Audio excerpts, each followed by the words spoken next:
The Accidental Prime Minister. Chapter 18. It ain't over till it's over. The next morning, Joe slid down the fireman's pole, letting out the traditional squeal as he went. He was in a good mood, a really good mood for someone who was about to lose their job. "Who's for a game of tag team Kaplunk?" Joe called out to no one in particular. "Sir?" Jenkins poked his head around the door of the cabinet room. "What about Violetta?" "Oh, I don't want to play Kaplunk with her," Joe cringed. "No, Prime Minister, Violetta's waiting," Jenkins said, tapping his watch. "Oh, of course. Yes, you're right. Matters of national importance first, Kaplunk later." Joe walked down the hall to meet Violetta. AJ caught Joe up on the way and fell into step by his side. Violetta was waiting next to the front door with an evil look in her eye. "Oh no, you're even more annoying than Perkins," Violetta sneered at AJ. "Why are you here?" "Just want to see it with my own eyes." AJ smiled calmly, staring at Violetta. "If you'd like to come this way, Violetta," said Joe, gesturing for her to follow him into the cabinet room. Violetta took one look at the fireman pole and jelly-eating facilities and shuddered. "Ghastly! It'll all have to go." She turned to Joe and got out a pen off her jacket pocket. "I hope you're not going to embarrass yourself by dragging this out. Just sign the papers and go home." "Jenkins, will you take AJ to wait in the other room, please?" Joe asked. "Of course, sir. If you need me, just call. You have your phone on you, don't you?" Joe tapped his pocket. "Yep." Joe led the way into the cabinet room, put his phone on the side and loosened his tie. "Since when did you start wearing ties?" Violetta asked. "Oh, I don't really. It just goes with the suit."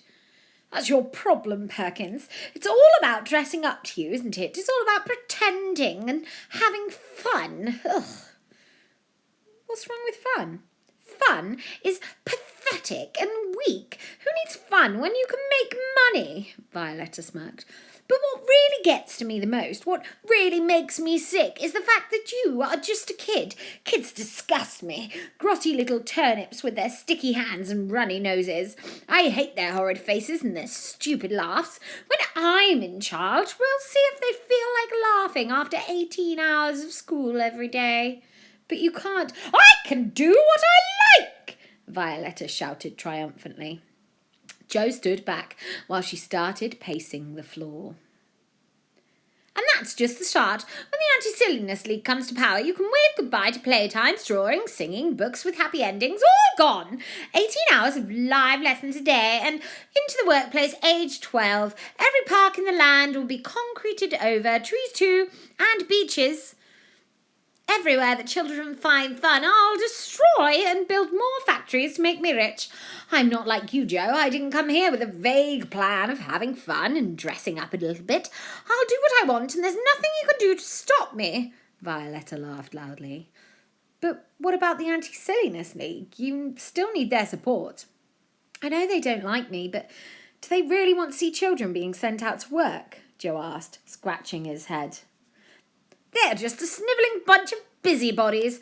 I own them." "I could tell the world what you're planning. What then?" "Do you think they believe a grown-up or a child, one who can't even jump on a bouncy castle without it exploding? By the time I get into power, it will be too late. I'll have the best team around me to ensure that I get exactly what I want." Joe leant against a bookcase thoughtfully. "Actually, I was thinking about that bouncy castle the other day. How did it pop exactly?" "All it takes is a sharp pin, a good disguise, excellent timing, and kaboom!" "So it was you who sabotaged the reopening of the park? Even the poo in the sandpit?" "I orchestrated the whole thing, and then I took a picture of you to sell to the papers, but good luck trying to prove it. Perhaps you can make another YouTube video about it to see how well that goes."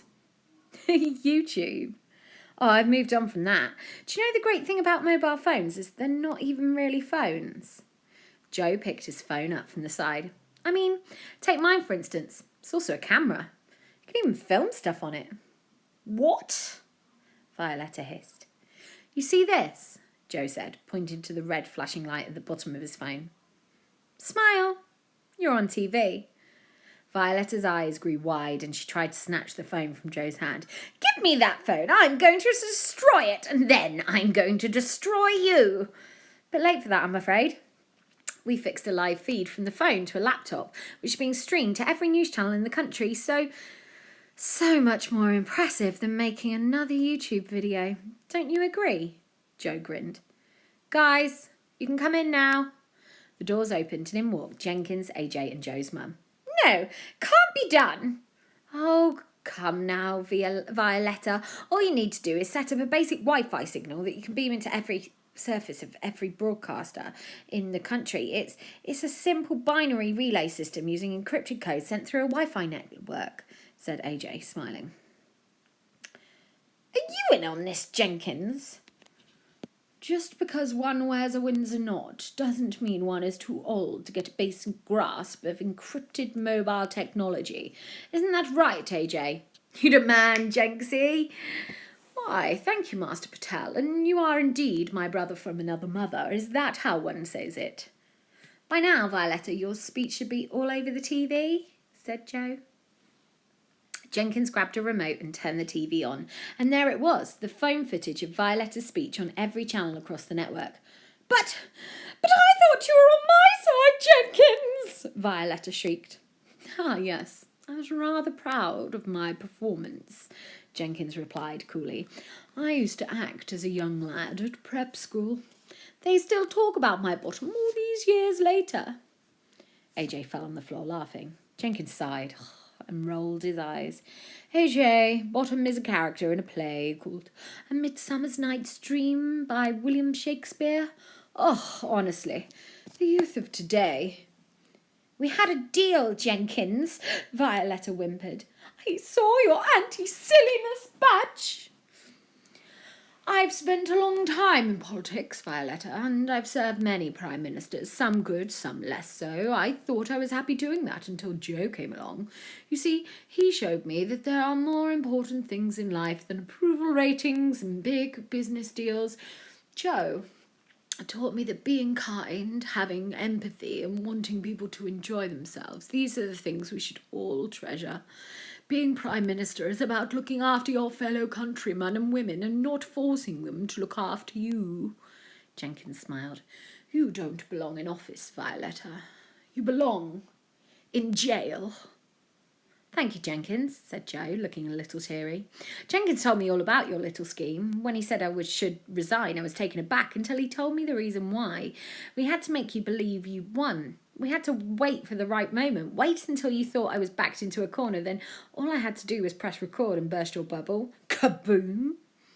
There's a nice policeman waiting outside who wants to talk to you all about the money you're planning on making from selling off the parks, as well as the criminal use of a fake dog poo. Still, prison won't be too bad. After all, I've just introduced a few new rules, like joke-telling classes and balloon animal lessons to teach people how much nicer it is to have fun rather than commit nasty crimes like embezzlement and fraud. You'll never take me alive, yelled Violetta as she made a mad run for the open window. Jenkins gave a short whistle and a policeman came in, pulling Violetta back into the room and reading her rights. Prime Minister, Jenkins said, I think it's about time you faced your public.